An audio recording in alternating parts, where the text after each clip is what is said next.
Now we're set. Well, hello. What would normally be good morning. I'm glad you can join us as we go back and fill in some of the readings that we missed while I was out of town, the week of the 8th through the 12th of May.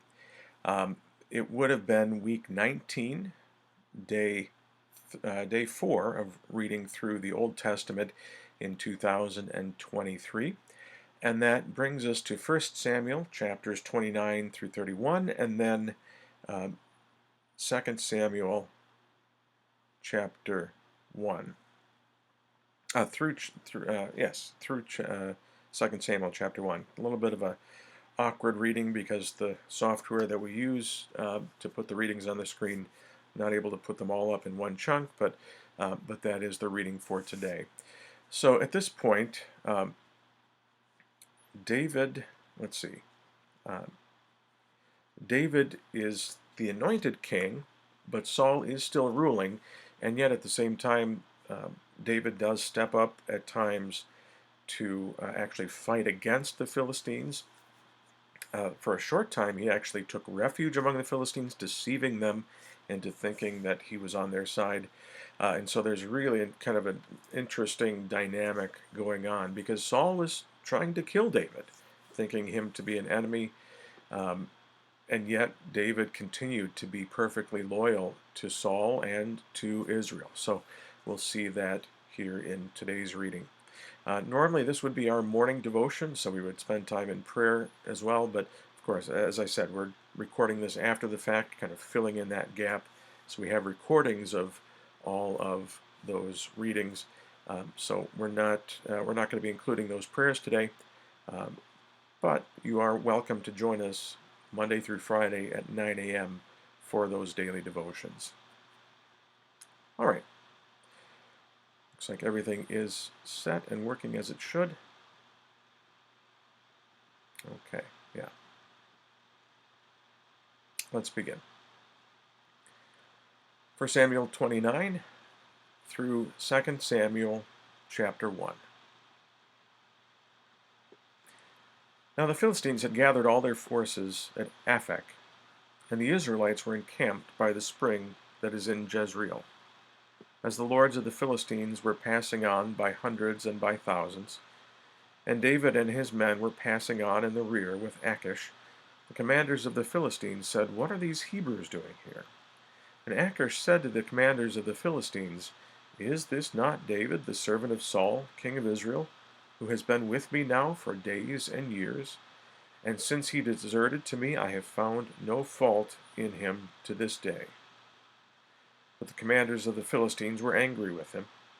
The commanders of the Philistines said to him, "Send the man back, that he may return to the place to which you have assigned him. He shall not go down with us into battle, lest in the battle he become an adversary to us. For how could this fellow reconcile himself to his Lord? Would it not be with the heads of the men here? Is not this David, of whom they sing to one another in dances? Saul has struck down his thousands, and David his 10,000s. Then Achish called David and said to him, "As the Lord lives, you have been honest, and to me it seems right that you should march out and in with me in the campaign. For I have found nothing wrong in you from the day of your coming to me to this day.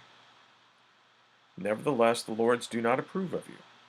So go back now, and go peaceably, that you may not displease the lords of the Philistines." And David said to Achish, "But what have I done? What have you found in your servant from the day I entered your service until now, that I may not go and fight against the enemies of my lord the king?"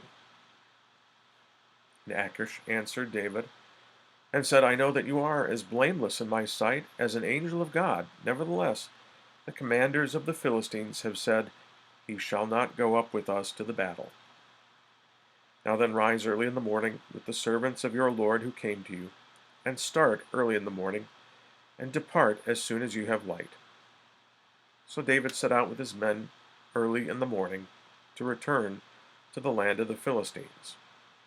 But the Philistines went up to Jezreel.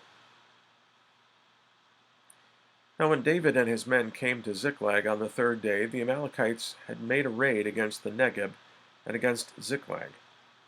They had overcome Ziklag and burned it with fire, and taken captive the women and all who were in it, both small and great. They killed no one, but carried them off and went their way.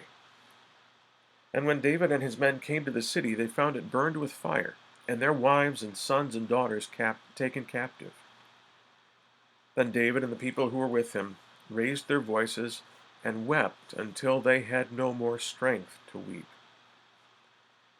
David's two wives also had been taken captive, Ahinoam of Jezreel and Abigail, the widow of Nabal of Carmel. And David was greatly distressed, for the people spoke of stoning him, because all the people were bitter in soul, each for his sons and daughters. But David strengthened himself in the Lord his God. And David said to Abiathar the priest, the son of Ahimelech, "Bring me the ephod." So Abiathar brought the ephod to David, and David inquired of the Lord, "Shall I pursue after this band? Shall I overtake them?" He answered him, "Pursue, for you shall surely overtake, and shall surely rescue." So David set out, and the 600 men who were with him, and they came to the brook Besor, where those who were left behind stayed. But David pursued, he and 400 men. 200 stayed behind, who were too exhausted to cross the brook Besor. They found an Egyptian in the open country and brought him to David, and they gave him bread, and he ate. They gave him water to drink, and they gave him a piece of a cake of figs and 2 clusters of raisins. And when he had eaten, his spirit revived, for he had not eaten bread or drunk water for 3 days and 3 nights. And David said to him, "To whom do you belong? And where are you from?" He said, "I am a young man of Egypt, servant to an Amalekite, and my master left me behind because I fell sick 3 days ago. We had made a raid against the Negeb of the Cherethites, and against that which belongs to Judah, and against the Negeb of Caleb, and we burned Ziklag with fire." And David said to him, "Will you take me down to this band?" And he said, "Swear to me by God that you will not kill me or deliver me into the hands of my master, and I will take you down to this band." And when he had taken him down, behold, they were spread abroad over all the land, eating and drinking and dancing, because of all the great spoil they had taken from the land of the Philistines and from the land of Judah. And David struck them down from twilight until the evening of the next day, and not a man of them escaped except 400 young men who mounted camels and fled. David recovered all that the Amalekites had taken, and David rescued his 2 wives. Nothing was missing, whether small or great, sons or daughters, spoil, or anything that had been taken. David brought back all. David also captured all the flocks and herds, and the people drove the livestock before him and said, "This is David's spoil." Then David came to the 200 men who had been too exhausted to follow David, and who had been left at the brook Besor. And they went out to meet David and to meet the people who were with him. And when David came near to the people, he greeted them. Then all the wicked and worthless fellows among the men who had gone with David said, "Because they did not go with us, we will not give them any of the spoil that we've recovered, except that each man may lead away his wife and children and depart." But David said, "You shall not do so, my brothers, with what the Lord has given us. He has preserved us and given into our hand the band that came against us. Who would listen to you in this matter? For as his share is who goes down into the battle, so shall his share be who stays by the baggage. They shall share alike." And he made it a statute and a rule for Israel from that day forward to this day. When David came to Ziklag, he sent part of the spoil to his friends, the elders of Judah, saying, "Here is a present for you from the spoil of the enemies of the Lord."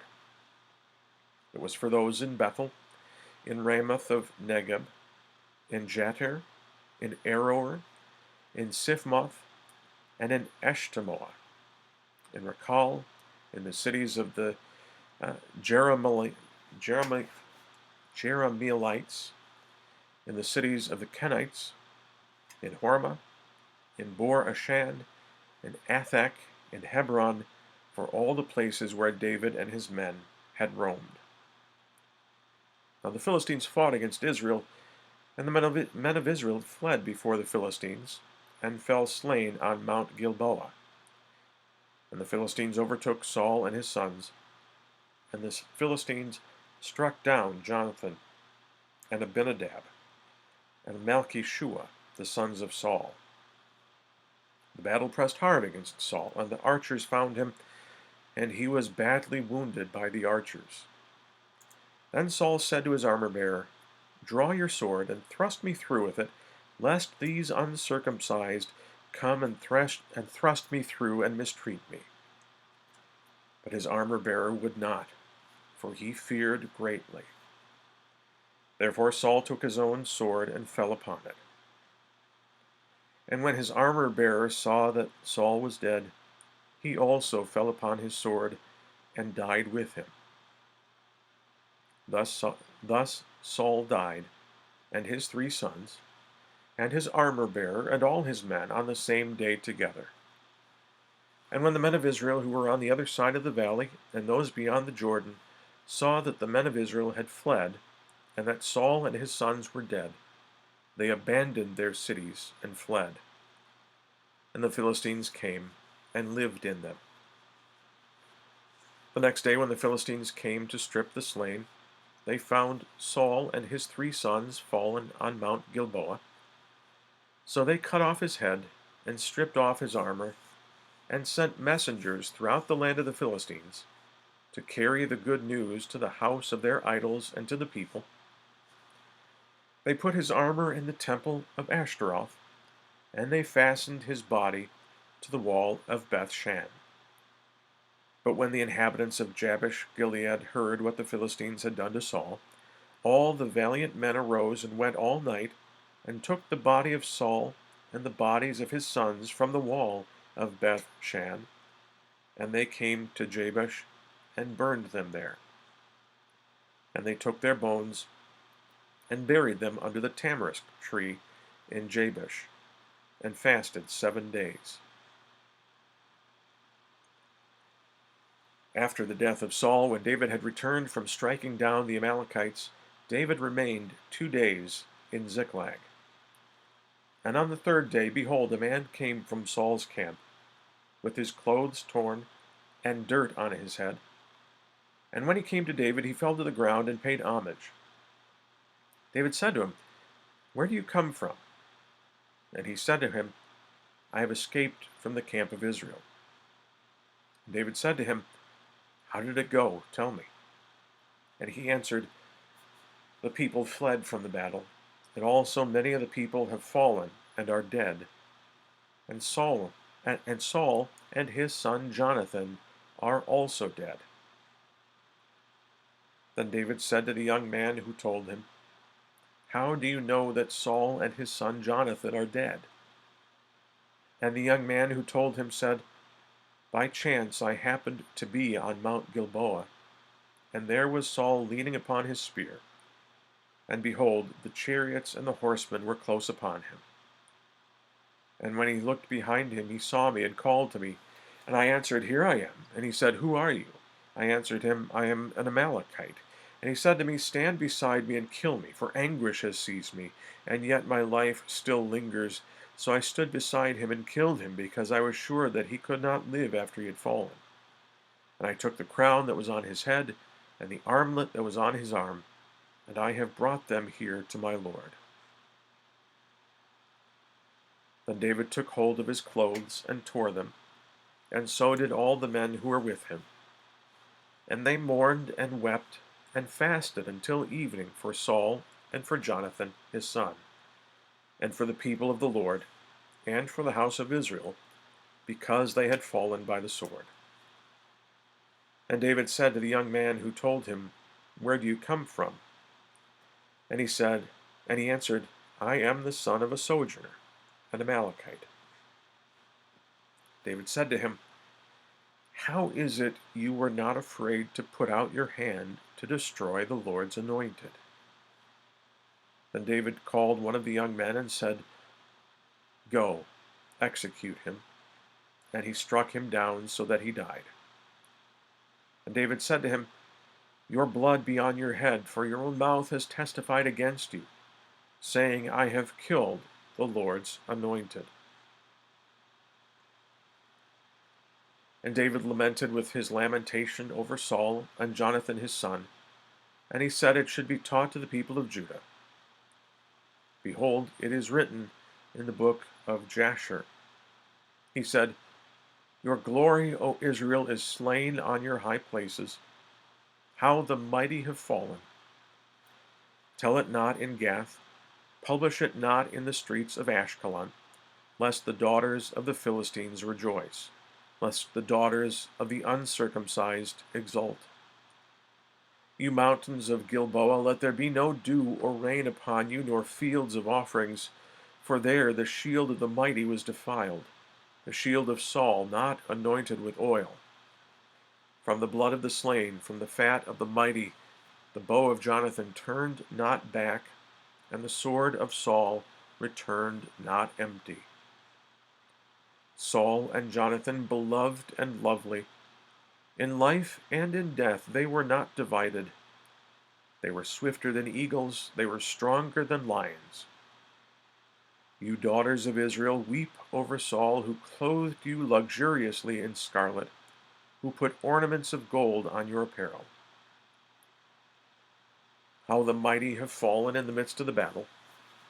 Jonathan lies slain on your high places. I am distressed for you, my brother Jonathan. Very pleasant have you been to me. Your love to me was extraordinary, surpassing the love of women. How the mighty have fallen, and the weapons of war perished. Thus far, 1 Samuel chapter 29 through 2 Samuel chapter 1.